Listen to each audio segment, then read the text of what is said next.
Situation embarrassante, situation critique, situation difficile pour l'international ivoirien qui est désormais abonné, j'en perds mon latin, à l'infirmerie. Messieurs, alors, récemment il a été blessé aux ischio-jambiers, là il retourne à l'infirmerie, n'est-ce pas inquiétant?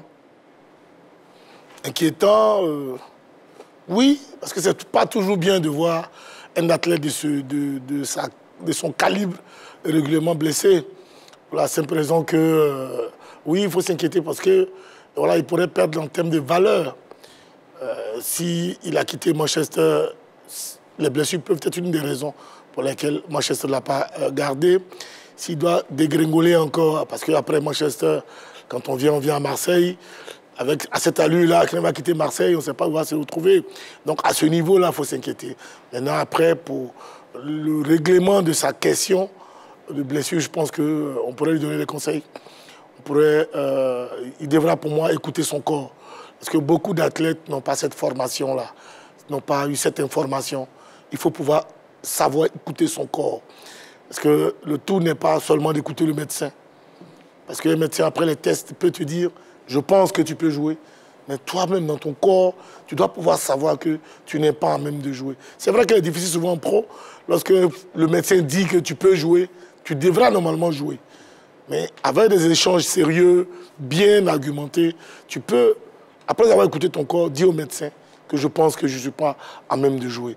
Donc pour moi, si Eric Bailly commence maintenant à écouter son corps, commence à avoir une autre approche de son entraînement, parce qu'il y a beaucoup de choses qui peuvent expliquer cette récurrence de blessures. Ça peut être une mauvaise alimentation, ça peut être une trop grande charge de travail, ou bien une petite charge de travail, ou bien la fatigue. Donc il faut trouver le juste milieu. Donc il faut pouvoir, c'est pour ça que je dis qu'il faut écouter son corps. Moi j'ai vécu ça ici, quand j'étais au Stade d'Abidjan, entre 93 et 94, j'avais régulièrement des blessures parce que j'avais des très grosses cuisses, franchement parce que j'allais un peu plus vite. Et donc, à un moment donné, je ne savais pas écouter mon corps. Sur des démarrages, souvent, je me claquais la cuisse, des choses comme ça. Et je ne savais pas écouter mon corps. Et c'est jusqu'à ce que le docteur, le kiné E6, l'OS, à qui je fais un coucou, commence à m'expliquer que Charles, tu n'as pas les mêmes muscles que les autres. Au niveau des échauffements, toi, tu as besoin de 45 minutes d'échauffement. Parce que les échauffements, souvent, on en fait 15-20 minutes. Et puis, le corps étant chaud, tu penses que les muscles sont chauds. Donc c'est tout ça, il faut savoir écouter son corps. Et si il y arrive demain, je pense qu'on pourra retrouver le Eric Bailly qu'on a connu en 2015. D'accord. En tout cas, vous aurez la possibilité de nous appeler. Plus 225 27 21 59 93 99. Éléphant, faut-il s'inquiéter des blessures à répétition en club d'Eric Bertrand Bailly? Alors, du côté de Manchester, on ne le voyait pas très souvent sur le terrain. Il est arrivé à Marseille. On a tous été très heureux de le voir. Mais là, ça fait sa troisième fois qu'il retrouve l'infirmerie. Ça commence à faire beaucoup. Ça fait beaucoup, ça commence à être alarmant. Moi, je commence à avoir peur pour Eric Bailly parce que je me suis amusé à compter le nombre de blessures d'Eric Bailly de 2016 à maintenant. Ça fait 27 fois. 27 blessures de Manchester United en arrivant à Marseille. Et quand vous voyez un défenseur comme Eric Bailly se blesser plusieurs fois, des blessures qui reviennent, on se demande, mais qu'est-ce qui ne va pas chez le joueur? Pourquoi il se blesse autant? C'est vrai que le grand frère a égrené des hypothèses qui pourraient expliquer pourquoi Eric Bailly se blesse autant. Mais nous, on commence à s'impatienter parce qu'il a raté une CAN à cause des blessures. En 2019, je pense bien qu'Eric Bailly n'a pas participé à la Coupe d'Afrique des Nations, où la Côte d'Ivoire a été sortie, je pense, en quart de finale. Et il a manqué beaucoup aux éléphants dans cette compétition-là, parce que c'est le défenseur quand même qui rassure au regard de sa qualité, mais surtout de sa valeur intrinsèque et puis du rôle qu'il joue dans la défense de la Côte d'Ivoire. Et le voir manquer autant de matchs avec cette équipe des éléphants, et même lors de la dernière finale, je pense qu'il n'avait pas participé aussi au match avec les éléphants. Donc ça fait beaucoup, et nous, journalistes ivoiriens, supporters ivoiriens, on commence à s'impatienter, à s'alarmer et à être véritablement inquiets. Est-ce que notre Eric Bailly n'a plus, la capacité nécessaire de jouer au haut niveau? Parce que si on s'interroge sur cette question, est-ce que les charges au niveau des entraînements d'intensité avec des clubs de haut niveau n'est pas en train de peser sur le joueur. Ça, vraiment, c'est notre inquiétude. Après, on peut se dire, on peut penser aussi à d'autres facteurs. Est-ce qu'il est victime de magie noire? Parce que finalement, oui, mais Dago, on en rit, mais finalement, on ne peut plus expliquer. Parce que le joueur, quand même. Pogba. Comment? Il joue plus avec Pogba. Il ne joue pas avec Pogba, mais il a joué avec Pogba à Manchester United, n'oublions pas. Donc moi, finalement, je suis obligé de diriger mon esprit vers cela. Parce qu'Eric Bailly n'est pas un joueur qui est abonné à des frasques, mais on ne comprend pas pourquoi le joueur, jusqu'à tout le temps à l'infirmerie. Énormément, et moi, mon esprit, je va vers ça. Est-ce qu'il est victime de magie noire? D'accord, l'interrogation reste en position pour l'instant. On va sortir du studio, se retrouver à Abobo, tout simplement. Monsieur Diomandé Memassa nous attend. Bonsoir, monsieur Diomandé. Bonsoir, monsieur JB. Vous allez bien? Oui, je vais bien. D'accord. Je salue Dago Charles, je salue Yves Boris et Henri Jo, tout le monde. Bonsoir. Bonsoir. Bonsoir, monsieur. Monsieur Diomandé, le cas Bailly sur la table. Est-ce qu'on doit s'inquiéter des blessures à répétition en club d'Eric? Oui, on doit s'inquiéter beaucoup. Moi, personnellement, je m'inquiète parce que c'est mon frère ivoirien. Hier, je me suis pressé pour venir regarder le match de Marseille. Comme tous mes amis me connaissent, je regarde les matchs lorsqu'il y a des Ivoiriens qui jouent. Ouais, mais à peine arrivé, on dit qu'il est déjà sorti. Bon, ça m'a inquiété, mais sincèrement, pas pour les éléphants, quoi. Parce qu'il y a le relais à la matière.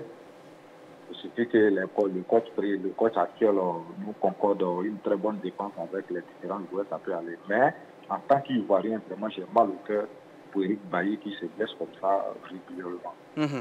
Souvent, je me pose la question, est-ce que c'est ces blessures-là qui ne sont pas bien traitées, qui reviennent régulièrement, ou bien c'est différentes blessures? Parce qu'à chaque fois, il a un problème à la cuisse. Et puis à Manchester, tout son problème c'est à la cuisse et puis c'est déchirure. Bon, je n'arrive pas à comprendre avec la médecine en Europe, si ce n'est pas bien traité, c'est ce qui fait que ça revient ou bien c'est pas. Bon, je n'arrive pas à expliquer. D'accord. En tout cas, on s'interroge également et je pense que on va égrener ici quelques pistes de solutions. Ouais. En tant qu'Ivoirien, ça me fait mal au cœur. C'est bien noté. Merci beaucoup, monsieur Diomandé, pour votre participation. Ouais, merci. Voilà. Alors, les blessures ne font que s'enchaîner. Ben, on s'interroge tout simplement. Bien sûr, on s'interroge. Et là, moi, ça serait peut-être une réponse à ceux qui critiquaient beaucoup les entraîneurs au niveau de Manchester United. Parce que Eric Bailly est arrivé avec José Mourinho. Ensuite, il y a eu Ole Gunnar Solskjaer et ensuite, et vers la fin, Erik ten Hag. Donc, il y a aussi Rangnick. Oui, Rangnick, bien sûr, merci.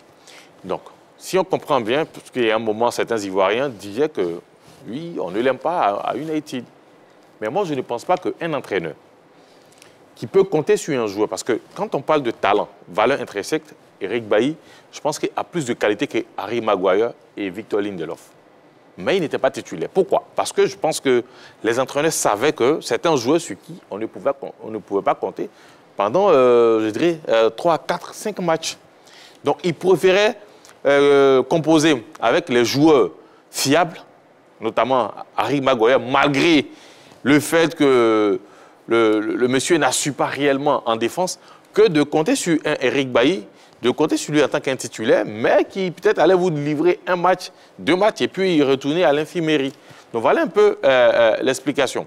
Et là, il arrive à Marseille, les mêmes démons le suivent. Ça fait même pas 2 mois qu'il retourne tout de suite à l'infirmerie. Il a été blessé face au PSG. Aujourd'hui, dans un match où l'équipe de Marseille était engagée pour une qualification pour le tour suivant au niveau de la Ligue des Champions, il se blesse moins de 10 minutes après le début du coup d'envoi. Donc, quand vous avez un tel joueur, aussi bon soit-il, je ne pense pas qu'on puisse composer avec lui. Donc, du coup, il faut se poser beaucoup de questions. D'accord. Monsieur Sangaré Souleymane nous envoie dans le Béquet, à Boaké précisément. Bonsoir, monsieur Souleymane. Bonsoir, monsieur. Comment allez-vous? Oui, je vais bien. Ça va, merci beaucoup. Alors, notre éléphant n'arrive plus à barrir, c'est chaud, on s'interroge. Est-ce qu'on doit s'inquiéter des blessures à répétition en club d'Eric? Oui, on doit beaucoup s'inquiéter sur ce cas. Depuis à Manchester United, c'est le même cas qui se répète. Est-ce que vous pouvez parler un peu plus fort, monsieur Sangaré Souleymane? Je dis, on doit s'inquiéter sur ce cas. Ok. Puisque c'est les mêmes blessures qui se répètent depuis à Manchester United. Bon, de Manchester United venir à Marseille, là, selon moi, là, c'est une différence. En tant qu'un grand défenseur, tu quittes en Angleterre pour venir en France. Dans le championnat français, n'est pas trop évolué. Tu te blesses là-bas en haut. Vraiment, c'est un cas qui est un peu critique pour nos éléphants. Pourtant, nous, on a beaucoup besoin de nous dans le futur. Pour qu'ils puissent apporter l'équipe nationale au sommet. C'est ce que moi j'ai hâte. D'accord. Merci beaucoup, M. Sangaré Souleymane. Donc, on doit véritablement s'inquiéter parce que Éric Bertrand Bailly est un pilier de la défense. Alors, Dago Charles, plusieurs personnes sont revenues là-dessus. Hein. C'est quasiment les mêmes blessures. Cheville, ischio, genou aussi, oui, pour Bailly. Pour l'instant, il n'a pas encore eu cette blessure du genou qui est inquiétante. Je ne parle pas des ligaments croisés. Oui. Donc pour l'instant, là, la blessure qui se fait lors du match de Ligue des Champions, c'est une blessure qui est récurrente chez les jeunes gens. Voilà, les jeunes joueurs, par rapport à la charge de travail. C'est pour cela que je trouve, moi, que c'est vrai qu'on devrait s'inquiéter pour Éric Bailly parce que nous l'aimons. Nous souhaitons qu'il soit toujours au diapason, afin qu'il apporte ce qu'on attend de lui. Mais c'est beaucoup plus pour lui-même. C'est beaucoup plus pour lui-même que moi j'ai peur. Parce que, comme je l'ai dit tantôt, au foot, on joue pour gravir les échelons. Et là, il ne faut pas qu'il nous donne l'impression de dégringoler, n'est-ce pas? On ne quitte pas Manchester, on retourne à Marseille, et puis après, avoir ses problèmes à Marseille, il va se retrouver peut-être à Ajaccio et autres. Et puis bon, on va prendre la petite porte. Et moi, c'est ce qui m'inquiète un peu plus. Sinon, pour ce qui est de ces blessures-là, tous les footballeurs, ça je vous le dis, tous les footballeurs au haut niveau se blessent. D'accord? Se blessent tous. C'est vrai, les défenseurs se blessent beaucoup moins, les attaquants beaucoup plus, mais en général, tous les footballeurs se blessent. Tout dépend, après, comme je l'ai dit, des différentes charges de travail et autres. Parce que la fatigue même donne des fractures. La simple fatigue là, même donne des fractures. Et donc, ne nous alarmons pas comme ça. Moi, pour l'instant, ce que je pourrais dire, je ne sais pas si on avait un médecin sportif de haut niveau qui le connaît. Peut-être qu'il le connaît très bien au niveau de l'équipe nationale pour ne parler de ses muscles. Mais je pense qu'Éric Bailly doit avoir un certain nombre de problèmes avec ses muscles lui-même. Et que s'il commence lui-même à les étudier, à mieux les écouter, à mieux les comprendre, à mieux les cerner, il s'en sortirait mieux. Il s'en sortirait mieux. Je suis convaincu de cela. Mais Dago Charles nous parle de blessures au niveau de tous les joueurs. Mais pour Éric Bailly, c'est beaucoup. C'est beaucoup. Aujourd'hui, c'est beaucoup. Et puis, on fait attention parce qu'on en a trop besoin. Non, mais il nous rappelle Abou Diaby lorsqu'il était à Arsenal, par exemple, à Ousmane Dembélé ou encore à Gourcuff. Voilà. Quand il était avec l'équipe de Bordeaux et puis après il s'est retrouvé du côté du Milan AC, ça revient, c'est insistant, c'est récurrent. Et donc c'est vrai qu'on essaie de l'expliquer. Moi je dis, c'est vrai qu'on essaie de l'expliquer. Je veux dire, scientifiquement, à travers la charge de travail. Moi, à un moment donné, j'avais pointé du doigt les médecins de Manchester United qui étaient incompétents. Mais là, ils changent de club. Et on se rend compte que... Ils sont plus incompétents. Non, c'est même qu'ils sont plus incompétents, mais on va se dire que deux clubs de haut niveau, que sont Marseille et Manchester United, ont des médecins incompétents. Là, on se pose des questions. C'est les médecins qui sont incompétents ou bien c'est Éric Bailly qui ne nous dit pas toute la vérité sur un certain nombre de choses, sur peut-être son hygiène de vie ou bien sur d'autres aspects. Voilà. Il faut le dire. C'est une des raisons que j'ai évoquées. Et on reviendra là-dessus dans pas longtemps. Yves Dago Charles et Henri-Joël Bois. Nous avons pu entrer en contact avec un médecin de sport en la personne de Dr Kwame. Voici son analyse d'expert. Regardons ensemble. Bonjour l'équipe de la Grande Team. J'aimerais saluer, n'est-ce pas, tous nos maîtres de la médecine du sport. En l'occurrence, le père de la médecine du sport, le professeur Constant Roux. Et plus récemment, notre maître direct, le professeur Da Cyril. En tant que médecin sportif, j'aimerais dire, rassurer tout le monde sur le fait que les blessures font partie de l'activité sportive. Principalement, on peut avoir deux pistes dans lesquelles nous allons nous orienter. Il y a les facteurs objectifs qui peuvent expliquer les blessures d'un sportif, même soit-il de haut niveau, comme Éric Bertrand Bailly. Ces facteurs objectifs peuvent être liés, n'est-ce pas, à l'âge du sportif. Ces blessures peuvent être expliquées aussi par l'intensité de l'activité sportive. Et un facteur à ne point négliger, même si on est de haut niveau, c'est la qualité de l'hygiène de vie que le sportif entretient en dehors des terrains, qui peuvent être aussi des facteurs qui peuvent expliquer ces nombreuses blessures. Pour le cas Eric Bertrand Bailly, nous sommes en droit d'explorer cette deuxième piste-là à fond parce que les blessures deviennent répétitives. À ce niveau, et sinon le facteur principal qui peut expliquer ces blessures au niveau subjectif, nous pouvons parler à l'aspect psychologique même de l'athlète. Quel est l'état d'esprit du sportif? Il faut dire en fait que une première grande blessure n'est pas véritablement problématique, mais elle peut augurer, n'est-ce pas, de la suite de la carrière du sportif. Parce que l'un des facteurs importants qu'il ne faudrait pas négliger après une grande blessure, une longue période d'absence des terrains, comment est-ce que se négocie le retour de l'athlète à l'activité sportive? C'est là un élément important qu'il ne faut pas occulter dans la prise en charge de l'athlète blessé. Parce que, disons-nous-le simplement, un blessé déjà qui retourne sur les terrains de sport a déjà été marqué, n'est-ce pas, par sa blessure qu'il a éloignée des terrains. Donc, c'est quelqu'un qui est déjà potentiellement diminué au niveau non seulement physique, mais au niveau psychologique. Et dans ce cadre, nous avons plus que besoin d'un psychologue pour le ramener au meilleur niveau. Je crois que à votre micro, c'est quelques pistes que nous donnons, de telle sorte que l'on puisse creuser et permettre à notre champion de revenir à son meilleur niveau. Merci beaucoup et puis à très bientôt. L'avis de Dr Kwame, médecin de sport, qui a donné là quelques pistes.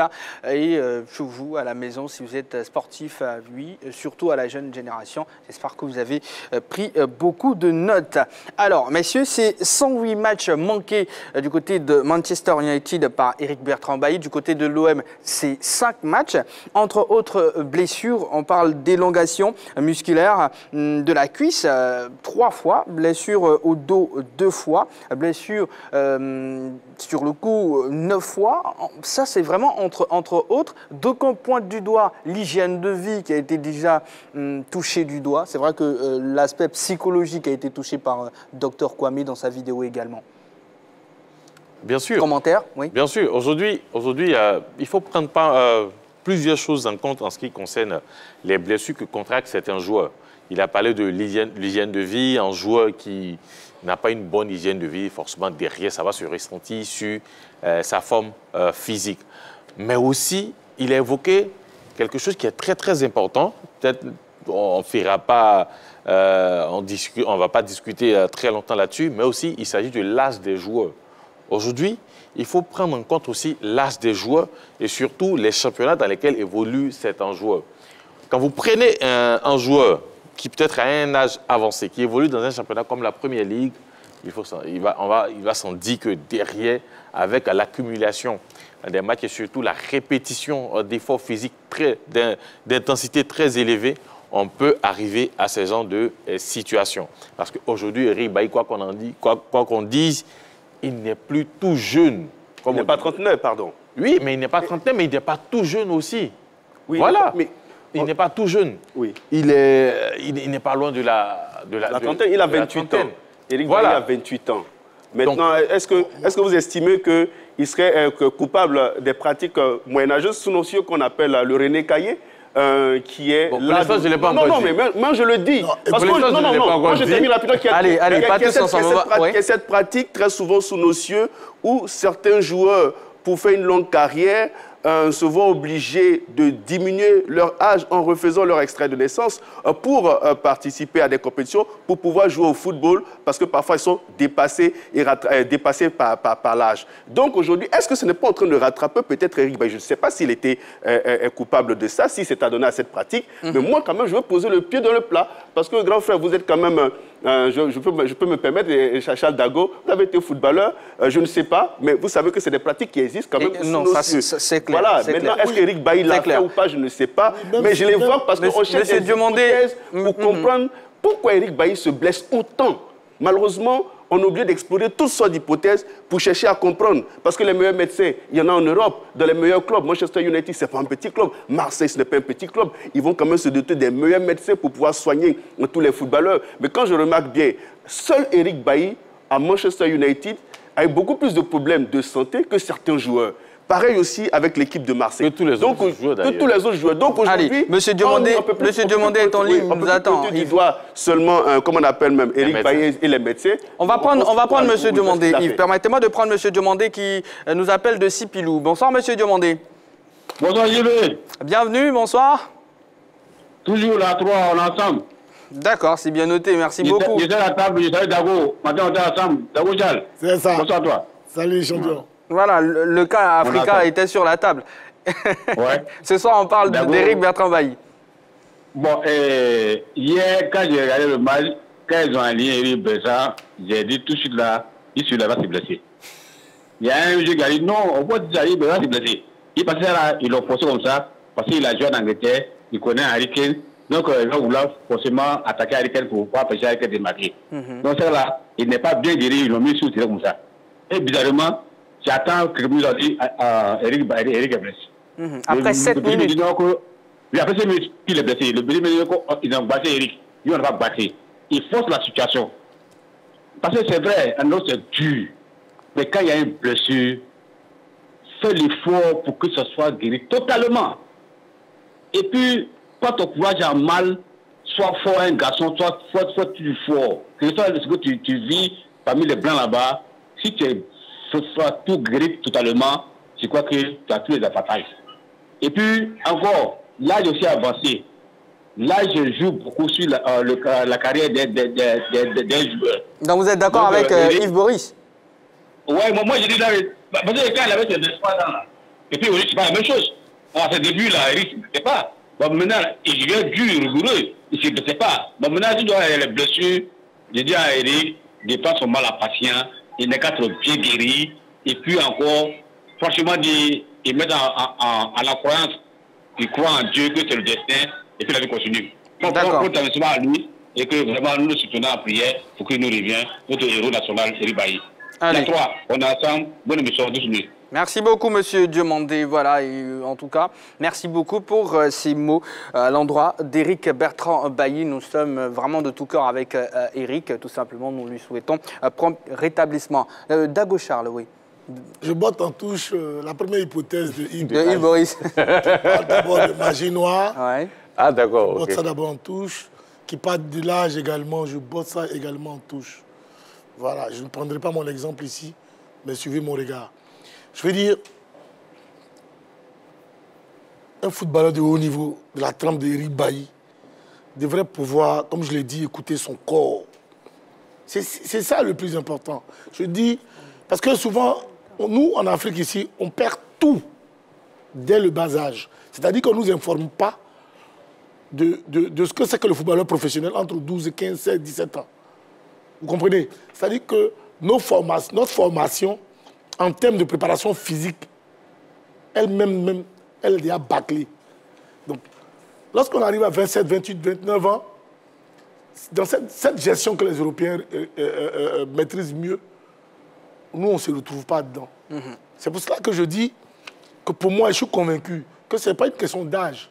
Parce que quand on sait qu'on est âgé, quand on finit une heure d'entraînement avec les autres, on fait une heure de plus. C'est ça le professionnel. Tu sais que tu n'as plus 18 ans. Et donc, quand on fait 10 exercices, toi, tu dois en faire 20 pour être au niveau de ceux qui ont 18 ans. Ça, cela va de soi.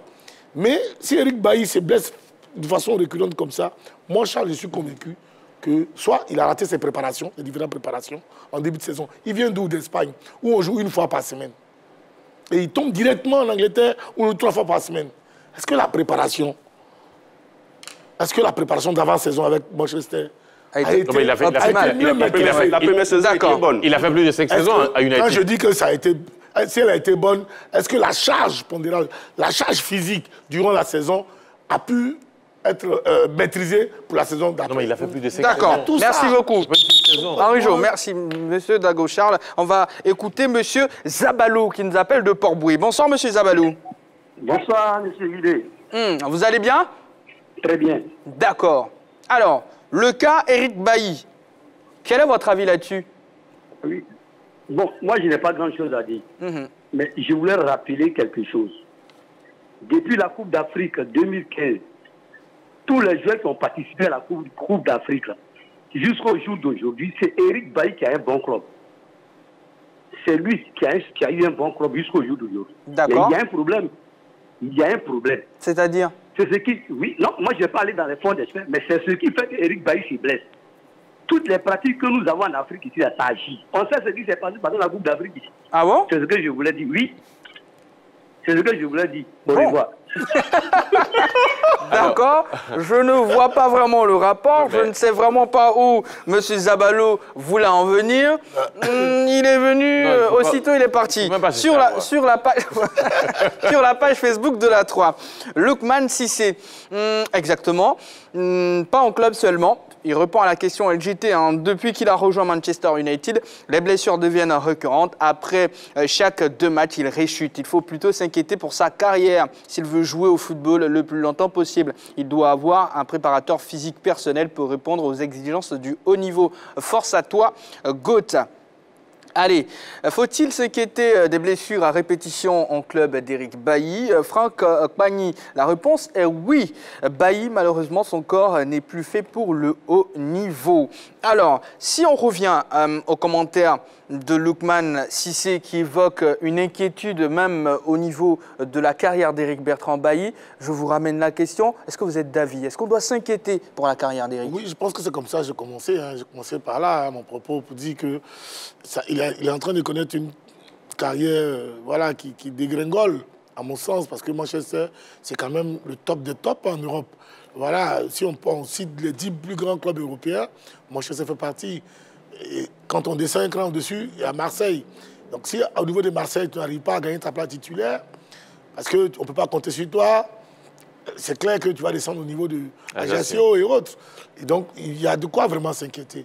Et c'est pour cela que je l'invite vraiment à prendre son destin en main, à s'écouter, à se reposer et à même discuter avec les médecins et les dirigeants. Parce que les clubs comme Marseille, ce sont des clubs à pression.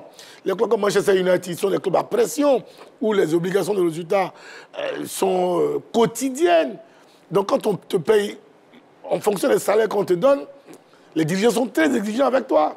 Donc, si le médecin dit que je pense que tu peux jouer, que toi-même tu sens que tu ne peux pas jouer, il faut pouvoir les affronter pour dire que je ne peux pas parce que je ne sens pas mon corps. Parce que le véritable médecin d'un athlète, c'est lui-même. Parce que tout médecin va te demander qu'est-ce que tu as avant de poser n'importe quel diagnostic, il va te poser cette question. Donc, si toi-même tu dois pouvoir sentir que tu n'es pas encore au top à 100% de tes moyens. Parce que le haut niveau, à 51%, même à 70%, à 80%, tu n'es pas au top pour affronter des garçons comme Harry Kane et autres. Il faut être à 100%, même à 101% pour pouvoir les affronter. Donc, il faut savoir gérer son retour. Et je pense que le Dr Kwame l'a dit. Il faut savoir gérer son retour. Et surtout, il faut savoir gérer sa récupération et sa rééducation. Parce que ça, c'est aussi un point qui échappe beaucoup aux footballeurs africains. D'accord. Un micro-trottoir a été réalisé. Je vous invite à le suivre maintenant. Par rapport aux blessures d'Eric Bailly, je crois qu'on doit s'inquiéter parce que, bon, premièrement, avec toutes ces blessures, même si on n'est pas qualifié pour la Coupe du Monde, forcément, il y a d'autres matchs qui arrivent, les matchs de préparation pour la CAN, là. Ça peut jouer aussi sur. Il faut beaucoup s'inquiéter d'abord, parce qu'on ne lui laisse pas assez de temps pour récupérer lorsqu'il est blessé. Il s'est blessé en championnat contre Paris. Même pas 2 semaines après, il est allé jouer un match de Ligue des Champions. C'est vrai qu'il apporte beaucoup dans la charnière centrale, mais il faut lui laisser assez de temps pour récupérer, pour qu'il soit au top de son niveau. Ça fait un moment, nous constatons que se blesse assez.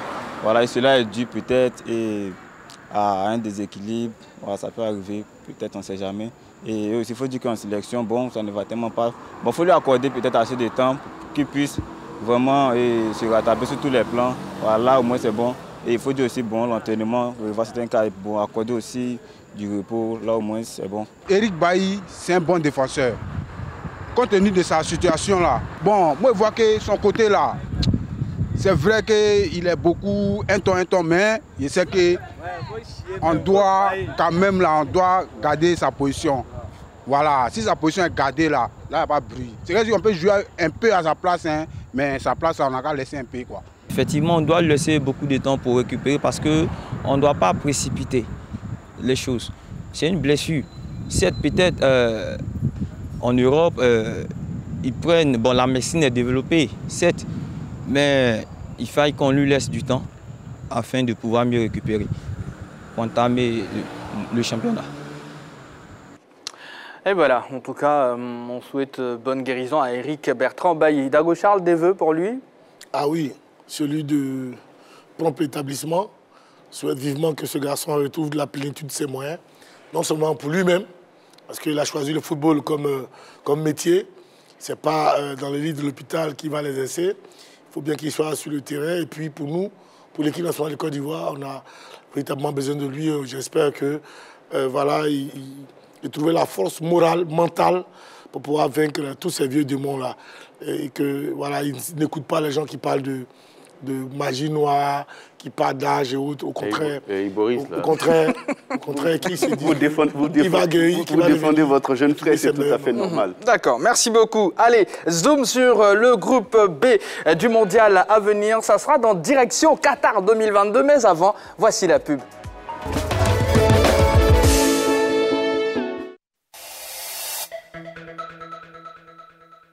Allez, 56 ans de disette pour l'Angleterre. L'Angleterre partage son groupe avec l'Iran, les États-Unis, le pays de Galles. Yves, est-ce que vous pensez que cette année, avec les noms qu'on a cités là dans l'élément, l'Angleterre pourra faire sensation?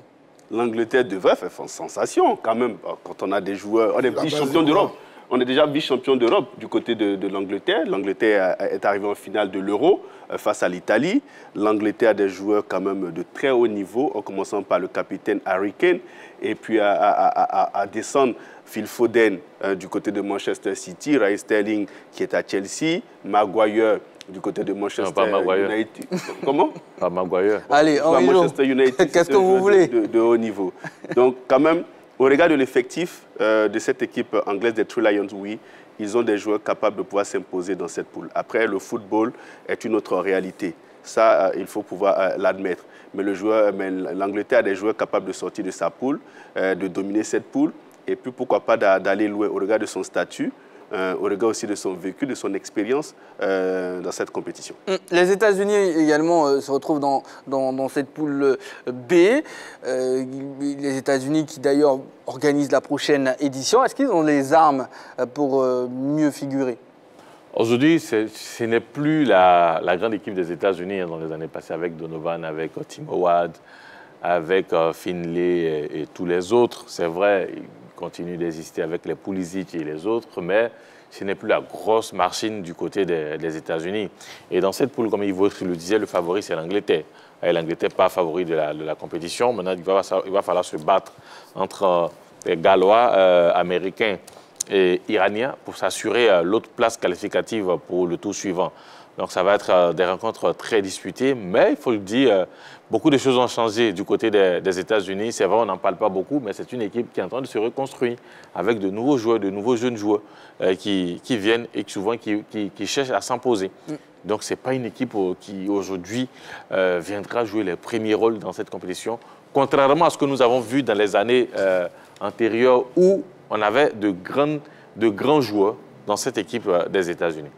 D'accord. Iran, pays de Galles, qu'est-ce que vous savez de ces deux nations, Dago Charles?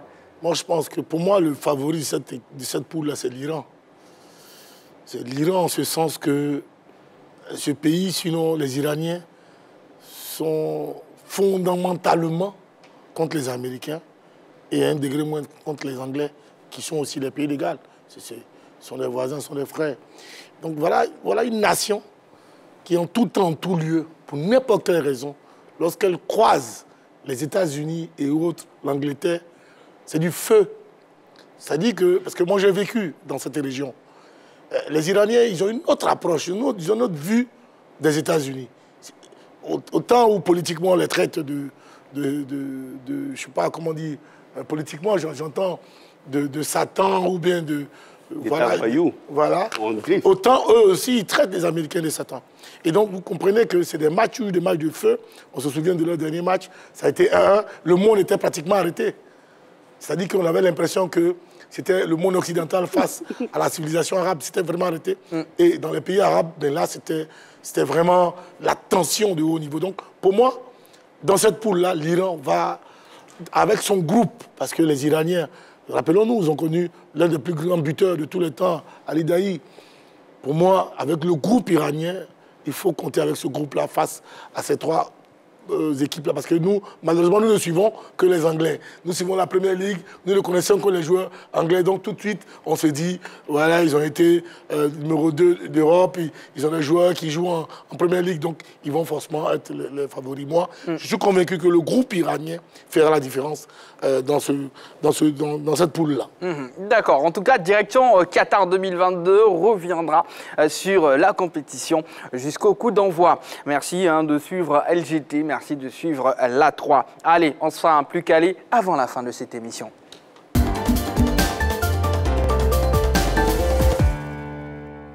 La balle au panier va prendre le pouvoir. Le basketball, c'est le thème de notre plus calé. Dago Charles, on va utiliser les ardoises.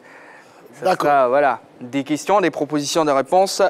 Et après, je vais donner à chaque fois la bonne réponse. Alors, à quelle hauteur se trouve le panier de basketball? A, 2,86. B, 2,95. C, 3,05.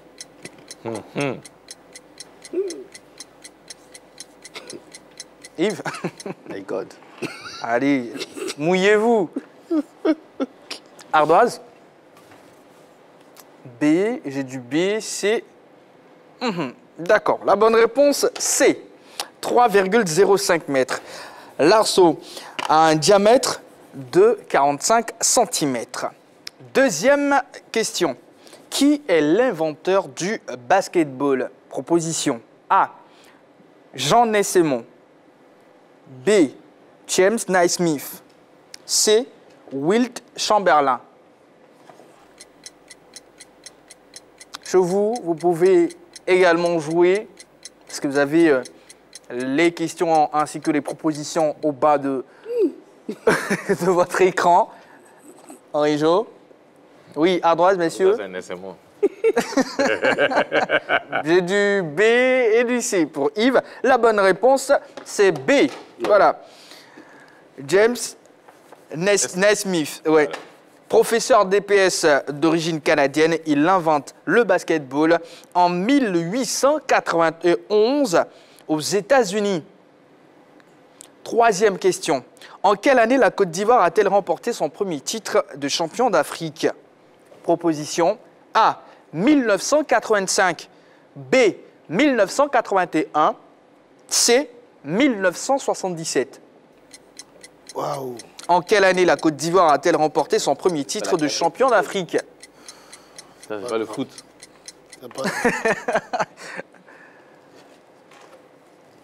J'ai 3 fois A, mais je vais vous décevoir. La bonne réponse B, oui, 1981. Oui. Premier titre remporté en Somalie en battant en finale l'Égypte, les pharaons d'Égypte. Voilà. Pourquoi? Quatrième et avant-dernière question. Dans quel club a évolué Luka Doncic avant d'aller en NBA? A, Olympiakos. B, Fenerbahçe. C, Real Madrid. Henri-Jo, vous cachez votre réponse? Yves, il ne reste plus que vous. J'hésite Ardoise? Des clubs, mais bon, je mettrai ça. J'ai 2 A, un B. Personne n'a le point. La bonne réponse, c'est pas vrai. Real de Madrid. Quoi? En 2018, il remporte l'Euroleague à l'âge de 16 ans. avec le Real, est élu MVP du tournoi, puis drafté en NBA en 3e position par Atlanta avant d'être échangé à Dallas. La 5e question.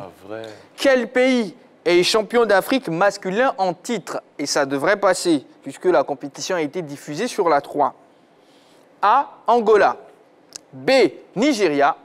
C, Tunisie. Côte d'Ivoire. A, 3 fois C. La bonne réponse, c'est bien C, Tunisie. Titre remporté en 2021 au Rwanda en battant La Côte d'Ivoire en finale. La Côte d'Ivoire de Stéphane Konaté, de Solo Diabaté. Et de Nisri. De Nisri Zouzoua. Et Costello. Costello également. Ça a été une belle aventure. On aurait aimé vraiment remporter ce trophée-là, mais bon, malheureusement. Allez, la régie. Les résultats. Monsieur Dagocharle. Grand basketteur de son équipe. Voilà, il a joué à l'Africa Basket. Décidément. Je suis un grand c'est pas un petit. Félicitations. Merci. Et vous savez, vous repartez avec un gros lot de la part de la direction de la 3. Il n'y a rien dans le lot. Mais c'est Jojo qui doit vous remettre le lot. Non. Malheureusement, il n'est pas là. Voilà. De toute façon, il est à la 3. Allez, l'émission est pratiquement terminée. Je profite de ces quelques secondes pour souhaiter joyeux anniversaire à Guy Orlus. Ouais. Oui. Il fête un an de Monsieur plus. Stand-up de la Ligue 2. Qu'on retrouvera certainement vendredi. Sur joyeux anniversaire. Sur le terrain ou ici, en tout cas, joyeux anniversaire. Et vous savez, il a un nouveau nom. Hein. C'est quoi? Ça fait cheveux. Oh. Dagocharle, merci beaucoup d'être passé.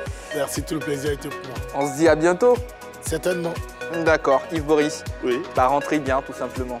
Voilà, c'est la fin de LGT. Merci de l'avoir suivi. On sera là demain dès 20h30 pour un nouveau numéro de votre émission 100% sport. Soyez au rendez-vous car on décryptera 3 fois plus d'informations. Et encore merci de toujours rester sur la chaîne qui offre toujours 3 fois plus.